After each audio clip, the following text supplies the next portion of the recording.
अस्सलाम वालेकुम। मैं हूं मुदस्सिर यासिर और आप देख रहे हैं टेक्नोवर्क्स। आज हम अपने चैनल पे एक नई वीडियो सीरीज़ का आगाज़ कर रहे हैं अबाउट आईपी एड्रेसिंग। इस वीडियो सीरीज़ में हम समझेंगे कि आईपी एड्रेसिंग क्या होती है और स्पेसिफिकली IPv4 एड्रेस क्या है।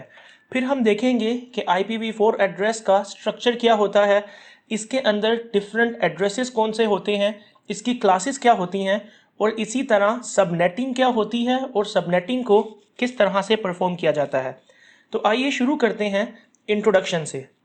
वर्ल्ड वॉर टू के बाद 1958 में यूएसए ने डार्पा नामी एजेंसी बनाई। डार्पा का काम था यूएस आर्मी के लिए रिसर्च करना और यूएसए के डिफेंस को स्ट्रॉन्ग करना। डार्पा ने यूएसए के डिफरेंट सिटीज़ में यूनिवर्सिटीज़ के अंदर अपनी लैब्स बनाई और रिसर्च का आगाज़ किया। मसला ये था कि ये लैब्स जियोग्राफिकली एक दूसरी लैब से बहुत दूर थीं। इस वजह से इंडिविजुअली तो रिसर्च बहुत अच्छी हो रही थी, मगर इन रिसर्चेस को एक दूसरी लैब के साथ शेयर करना बहुत मुश्किल था। इस मसले को हल करने के लिए साइंटिस्ट ने सोचा कि क्यों ना हम एक कंप्यूटर नेटवर्क बनाएं जिसके ज़रिए डिफरेंट लैब्स अपनी रिसर्च को आपस में शेयर कर सकेंगी। इस पर्पस के लिए दुनिया का पहला नेटवर्क यानी ARPANET 1969 में बनाया गया। जब ARPANET बना उस वक्त तो हर यूनिवर्सिटी के सिर्फ एक कंप्यूटर ने इस नेटवर्क में पार्ट लिया, लेकिन वक्त के साथ साथ कंप्यूटर्स की तादाद बढ़ना शुरू हो गई और तादाद बढ़ने के साथ साथ एक चैलेंज भी सामने आया कि हमारे पास कोई ऐसा यूनिक आइडेंटिफायर होना चाहिए जिसके ज़रिए हम पता कर पाएँ कि किस नेटवर्क के कौन सी डिवाइस किस नेटवर्क की किस डिवाइस से बात कर रही है।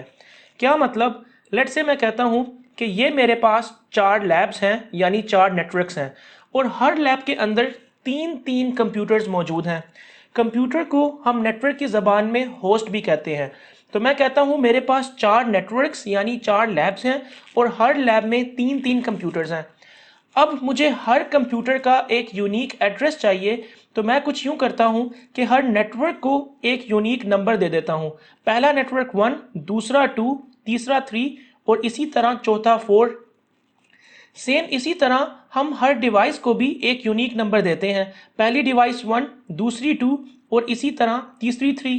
यहाँ पे भी 1, 2 और 3 करते हैं, यानी फर्स्ट होस्ट 1, दूसरा होस्ट 2, तीसरा होस्ट हमारे पास 3 आ गया। अब लेट से इस कंप्यूटर ने बात करनी है इस कंप्यूटर के साथ, तो मैं क्या करूँगा, मैं पहले लिखूँगा नेटवर्क का नंबर। मैं कहूँगा कि नेटवर्क नंबर 1 की डिवाइस नंबर 1 बात करना चाह रही है नेटवर्क नंबर 4 की डिवाइस नंबर 3 के साथ। तो आप देख सकते हैं कि किस तरह इस एड्रेस के ज़रिए हम पता लगा सकते हैं कि कौन सी डिवाइस किस डिवाइस के साथ बात करना चाह रही है। इसी तरह आप देख सकते हैं कि हमारे पास इस एड्रेस में 2 पार्ट्स हैं। पहला पार्ट रिप्रेजेंट कर रहा है नेटवर्क को और दूसरा पार्ट रिप्रेजेंट कर रहा है होस्ट को। इसी तरह ARPANET की शुरुआत में भी एड्रेस बनाया गया।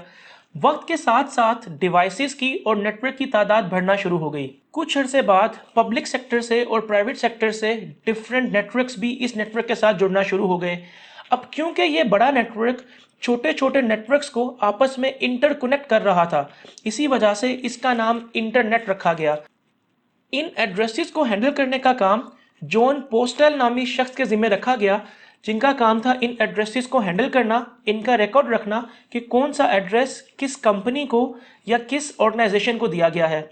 जॉन पोस्टल साहब ने एक ख़ास तरह का एड्रेस डिज़ाइन किया जिसका नाम उन्होंने आईपी एड्रेस रखा।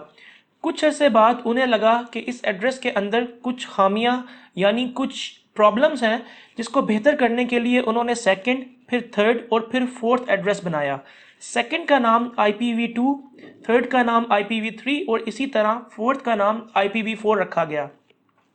कुछ अरसे बाद जॉन पोस्टल साहब ने ये रियलाइज़ किया कि अब इन एड्रेसेस को हैंडल करना एक शख्स के बस की बात नहीं, तो उन्होंने बाकायदा तौर पे एक ऑर्गेनाइजेशन बनाई जिसका काम था इन एड्रेसेस को हैंडल करना, और उस ऑर्गेनाइजेशन का नाम रखा गया Ayana, internet assigned number authority.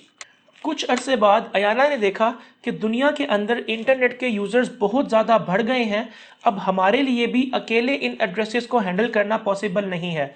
तो अयाना ने अपने अंडर 5 सब बॉडीज़ बनाई जिनको RIR या रीजनल इंटरनेट रजिस्ट्रीज कहा जाता है। पूरी दुनिया को 5 डिफरेंट जोन्स में डिवाइड किया गया और हर जोन की एक अलग बॉडी बनाई गई जो उस जोन के अंदर डिफरेंट कंट्रीज को आईपी एड्रेसेस असाइन करती है। फिर वक्त के साथ साथ इंटरनेट यूज़र्स बहुत ज़्यादा बढ़ते गए और वो जो IPv4 एड्रेसेस हमने बनाए थे वो एड्रेसेस हमारे पास कम पड़ गए। इस मसले को सॉल्व करने के लिए IPv5 बनाया गया जो इतना कामयाब ना हो सका, फिर IPv6 को बना के दुनिया में इम्प्लीमेंट किया गया। इस IPv6 के ऊपर इंशाल्लाह हम फ्यूचर में एक अलग से वीडियो सीरीज़ बनाएंगे। अभी तक हम ये समझ चुके हैं कि IPv4 एड्रेस क्या होता है और ये हम लेते कहाँ से हैं। यानी एज अ यूज़र अगर हमें आईपी एड्रेस चाहिए हो तो हम राब्ता करते हैं अपने इंटरनेट सर्विस प्रोवाइडर से। इंटरनेट सर्विस प्रोवाइडर आईपी हासिल करता है RIR से और RIR काम कर रही होती है अंडर आयाना। तो हम कह सकते हैं कि हम आईपी एड्रेस आयाना से हासिल करते हैं। दूसरी चीज़ ये कि अब ये IPv4 एड्रेस दिखने में कैसा होता है और इन रियलिटी कैसा होता है, ये सब कुछ डिस्कस इंशाल्लाह हम करेंगे अपनी नेक्स्ट वीडियो में। तो तब तक के लिए टेक केयर एंड अल्लाह हाफिज़।